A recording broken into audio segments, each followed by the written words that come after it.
네, 시작해도 되겠죠? 네. 네. 대표님 이렇게 만나게 돼서 반갑습니다. 네, 반갑습니다. 소개 조금 부탁드리겠습니다. 7년 전부터 기산촌을 준비해서 5개년 계획을 세워서 준비를 하다가 2년 전에 완전히 기산촌 해서 지금 경남 거창 고재면에서 임산물 재배도 하고 살림을 가꾸고 있습니다. 제 이름은 윤창효입니다. 네, 반갑습니다. 반갑습니다. 여기 귀산촌을 하시게 된 뭐 특별한 계기가 있으실까요? 우리 연령대가 되면은 아무래도 뭐 사실 뭐 몸과 마음도 많이 지치고 몸도 이제 많이 아팠어요. 암 선고도 받고 수술도 크게 하기도 하고 또 사업을 30년 했는데 좀 많이 지쳤죠. 근데 어느 날 갑자기 제가 임업 관련 교육을 받게 됩니다. 거기서 제가 엄청난 그 울림을 받았죠. 그 한마디가 뭐냐 하면은 산은 어머니 같다. 한없이 베푸는 산은 어머니 같다. 그 말씀을 듣고 제가 감동을 크게 받았어요.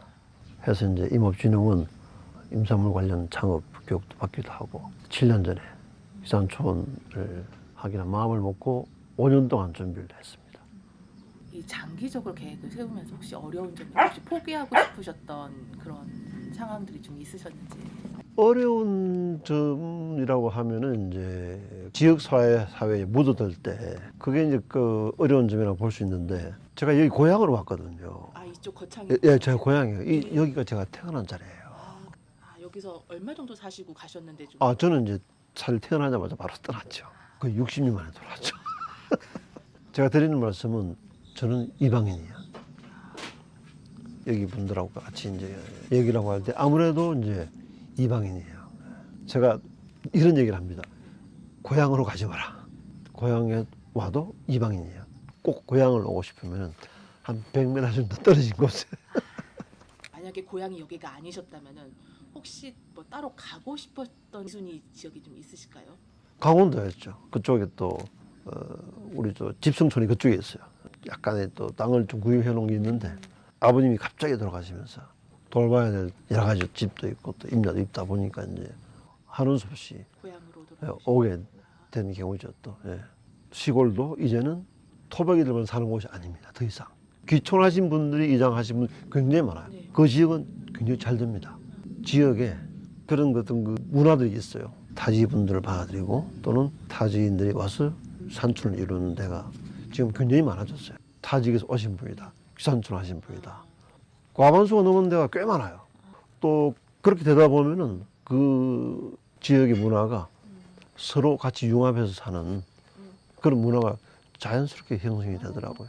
우리 여기 촌은, 이 지역은 토박이들만 사세요. 토박이들만 살다 보니까 그 문화가 바뀔 수가 없어요. 그래서 그 토박이가 많은 그런 지역은 변화가 전혀 없어요. 그래서 그런 곳은 가능하시면 피해라. 귀촌하신 분들이 과반수로 가시면은 좋고요. 또 커뮤니티가 굉장히 잘 되어 있습니다. 취미 또는 뭐 작물별로 뭐 산양삼, 뭐 더덕, 뭐 오미자 이 작물별로 또 이런 커뮤니티가 또 많이 형성되어 있어요. 저는 지금은 무시를 안 당해요. 근데 엄청나게 무시당했어요. 제가 와서 뭐 할 거냐고. 제가 이제 산에서 열심히 일을 한다고 이제 가끔 이제 이렇게 같이 이제 일을 좀 도와달라고 해서 간단 말이에요. 그러면은 와서 깜짝 놀라. 산막도 있고 또 뭐 작업장도 있고 숲이 너무 멋있다. 어쨌든 대화하고 이게 좀 뭐 같이 사시기 위해서 뭐 특별히 노력하시거나 뭐 하셨던 일들이 좀 있으신가요? 제가 여기 동네 분들하고 그렇게 많이 교류가 없어요. 솔직히. 누구하고 있느냐? 임업인들하고 활발하게. 그분은 비슷한 공동 관심사도 있고 또 시간도 또 비슷하죠. 그 다음에 귀촌하신 분들 많이 계시거든요. 그런 분들하고 또 교류도 하고. 뭐 시골에 지금 각종 동호회 다 있습니다. 저 같은 경우는 오히려 그쪽에. 그쪽 연결을 통해서 오히려 더 정착을 하시게 된 그렇죠. 상황이 되신 거죠? 저는 뭐 네. 95%가 그렇습니다. 단 기산촌 인구가 50% 정도 되면 가능한 얘기지만. 귀산촌을 좀 준비하시거나 그냥 귀산촌 해볼까? 라고 지금 생각하는 단계에 계시는 분들에게 진짜 꼭 이것만은 좀 생각해봐라. 좀 이런 게 있으시면은 좀 말씀을 좀 해주십시오. 사실 우리가 또 교육을 받으면은 성공한 사람들 얘기를 많이 듣잖아요. 근데 현실은 좀 다르다. 이제 그걸 느꼈죠. 금전적인 그런 그 큰 이익은 있을 수가 없다. 기산촌을 이제 하고 싶다 또는 뭐 준비를 하고 계신 분들은 좀 연령대별로 좀 다른 좀 초점을 가져야 되겠다 하는 생각을 합니다. 중장년층한테는 뭐 반찬값 정도 뭐 목적을 두고 해라. 하지만 젊은 층들한테는 저는 평생 직장을 가지고 싶다면은 기산촌 해라 라고 말씀드리고 싶어요. 임산물을 통한 뭐 물론 가공도 있고 뭐 6차 산업 한다고 하는데 6차 산업은 혼자서는 불가능합니다. 있을 수가 없어요. 근데 젊은 사람들은 얼마든지 가능하다고 봐요. 젊은 사람들한테는 만약 결혼을 하게 되면은 애들 교육 문제 뭐 이런 것들도 뭐 나올 수 있죠. 저희 지역은 굉장히 잘 되어 있어요. 제가 젊은 기촌인들 모임을 하는 걸 봤거든요. 아, 정말 잘 하더라고요. 서울에서 많이 귀촌했어요. 아파트에 다 살아요. 없네. 근데 농장은 이쪽에 차 타고 와서 한 하시고, 20분. 여기 아까 뚝딱구기 사업도 하셨다고 그러시는데 네. 이게 그런 사업이 있는지 좀 어떻게 아셨는지, 그리고 좀 그 준비나 진행하는 단계에서 조금 어려운 점, 아니면은 지자체에서 하는데 이런 건 왜 그렇게 했지?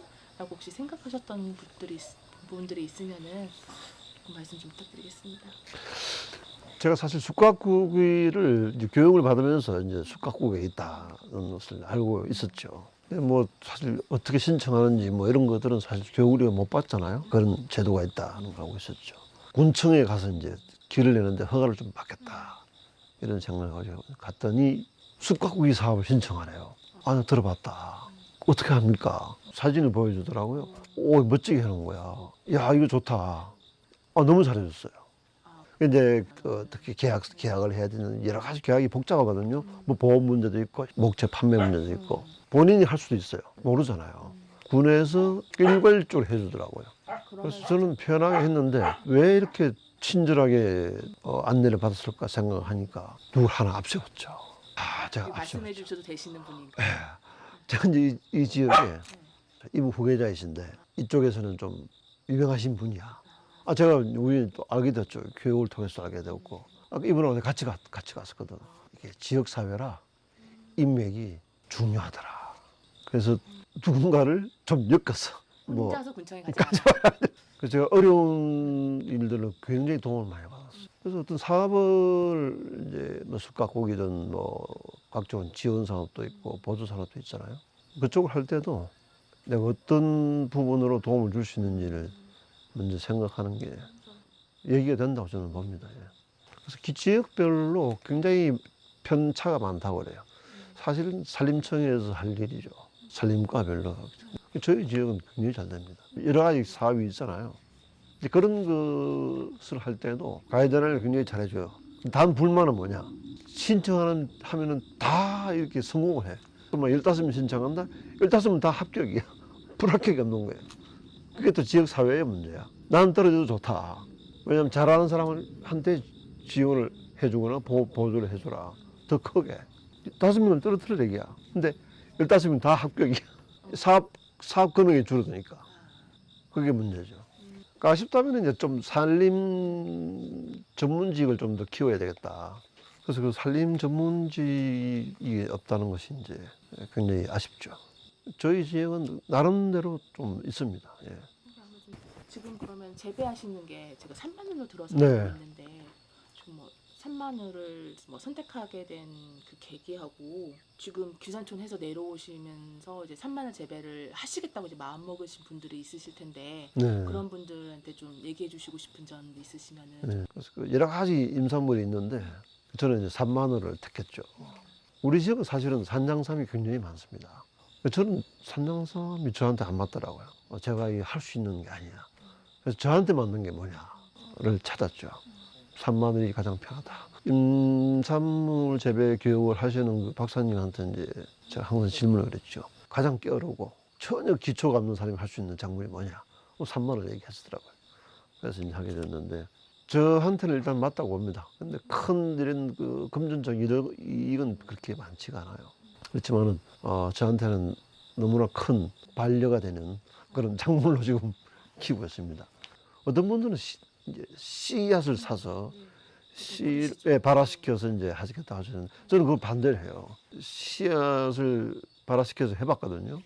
해보니까 엄청 힘들어요. 그래서 이게 모종을 사서 하시라. 보통 이제 4년짜리, 5년짜리를 이제 판매를 하기도 하고 또 3년도 있거든요. 이제 발화시켜서 키워보니까 그 시장 단가 그만큼 나오더라고요. 시작하실 때는 모종을 하시는 게 좋겠고, 그 판매는 이제 아무래도 마케팅 이런 분야를 또 오랫동안 하다 보니까 또 제가 강매의 또 달인입니다. 또 서울에 계신 지인분들께 그러면 나오자마자 바로 판매가 다 되신 케이스시네요. 따로 저온 제조한고나 뭐 보관이나 이런 거 전혀 좋은 조향고 보정 하루 이틀 하죠. 하루 이틀. 그냥 생체로만으로도 다 100% 나가. 예, 그렇죠. 예. 현재로서는 제가 또 로얄 고객들이 계십니다. 고객 관리를 또 오랫동안 또 해오는 분야라 저보다 비싸게 팔면은 기분 나빠요. 그 이유가 있죠.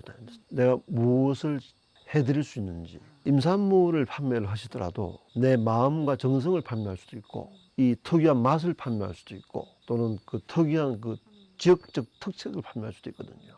어떤 사람은 자기 마음과 친절과 또 팬만 하시는 분도 많이 계세요.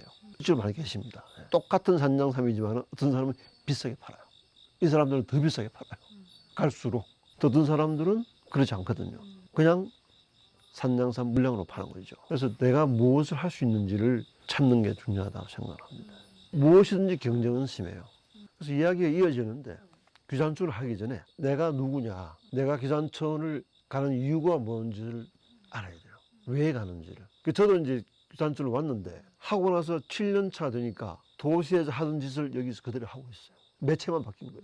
내가 누구인데 내 이것을 어떻게 귀산촌화 시킬까를 생각하는 것이 더 중요해요. 저를 브랜딩화 시키는 거예요. 그래서 제가 뭐 얘기를 하면 내가 컨텐츠다. 내가 컨텐츠를 가지고 있다. 이 컨텐츠를 내가 어떻게 산촌화 시킬 것이냐. 그러면은 성공을 합니다. 내가 간다. 기다려라. 그래서 임산물 재배라는 것이 하나의 그냥 툴. 수단일 뿐이지 그게 목적이 돼서는. 목적이 안 된다. 예. 어찌됐건 좀 귀산촌님들이 꾸준히 수요가 매년 뭐 줄어들지는 않고 어느 정도 숫자가 좀 유지가 되시고 계시는데도 그만큼 정착 못하시고 좀 올라오시는 분들도 있고 하시더라고요. 그래서 조금 안정적으로 저희 이제 산촌에서 또 임업을 하면서 살아가기 위해서 무엇이 바뀌어야 될지. 최소한 투잡, 뭐 쓰리잡까지로 해라. 투잡, 쓰리잡도 지금 하는 경우가 굉장히 많아요. 임업하시면서 특히 더. 그래서 뭐 취직하신 분도 계시고, 퇴근하면은 농사 지을 시간 많아요. 여름에는 특히 뭐 겨울에는 뭐 해가 짧으니까 내가 도시에서 있던 기술을 여기서도 써먹을 수 있도록 그것도 어느 정도 비중이 되어야 된다. 여기서 취직을 하는 분들이 굉장히 많이 계세요. 60대에도. 취직하고 그럼 여기 오셔가지고 여기서 취직, 예, 많아요. 취직은 그럼 좀 어떤 분야로 취직을? 1년 단위 계약직이죠. 산촌에서 솔직히 농사 짓고 뭐 하는 거 외에 일자리가 있을까라는 생각들이 조금. 여기 규모가 작을 뿐이죠. 네. 다 있습니다. 우리 지역만 하더라도 맥도날드, 스벅 빼고 다 있어요. 본인이 내려갈 지역에 이제 그런 일자리가 있는 거를 찾아보는 것도 나쁘지 네, 않네요. 그렇죠. 예. 그 다음에 이제 친구를 사귀어야 돼요. 친구 사귀는 방법은 이제 동호회가 굉장히 좋더라고요. 투잡, 쓰리잡도 생각을 하시고, 친구를 만드시고, 또 동호회 활동도 하시고, 또 취미 활동도 하시고. 그뿐만 아니라 각종 뭐 문화원, 농업기술센터도 있고요. 귀산촌 동호회도 굉장히 많아요. 마지막으로 귀산촌 하기 전에 아니면 귀산촌을 한 초반에 이것만은 하지 마라 한 가지만 말씀해 주시고 여기 인터뷰는 오늘 마무리하겠습니다. 진짜 이것만 하지 말아라. 빚내서 귀산촌 하지 마라. 정부에서 지원하고 보조하는 사업은 안 되기 때문에 지원하고 보조하는 겁니다. 잘 되는 사업은 규제를 하게 되어 있어요. 그 뭐 연리 1%, 뭐 2%, 뭐 이렇게 얘기하는데 빚은 결국은 빚이에요. 농사 지어서 1%이 순이익을 낸다는 게 쉽지만은 않아요. 알잖아요. 농촌의 현실이. 왜 농사를 이렇게 짓느냐. 다 빚이에요. 빚을 왜 내느냐. 저 집이 빚 냈으니까 나도 내는 거예요. 여기는 시스템이 아주 잘 돼 있어요. 농기계 사는데 쌓이만 하면 기계가 와요. 그 10년 만에 갚았어. 또 빚지는 거야. 이자가 이제 싸잖아요. 근데 그만큼 힘들다는 얘기죠. 정부에서 보조하거나 지원하는 사업은 무조건 안 되는 사업이다. 또 우리 또 임업 분야는 기반 인프라를 만들어주는 것이지 돈을 벌게 해주진 않아요. 어떤 사람은 이제 보조금이 크니까 그것을 키우기 위해서 무리하는 사람이 많아요. 지원금을 자꾸 이제 키우는 것만 생각하는 거죠. 마지막 진짜 중요한 말씀 잘 들었어요. 오늘 늦은 시간에 저희 이렇게 인터뷰 해주셔서 진짜 감사드리고요. 오늘 인터뷰는 여기서 마무리하도록 하겠습니다. 근데 미스터 박 이거 편집 잘해야 돼.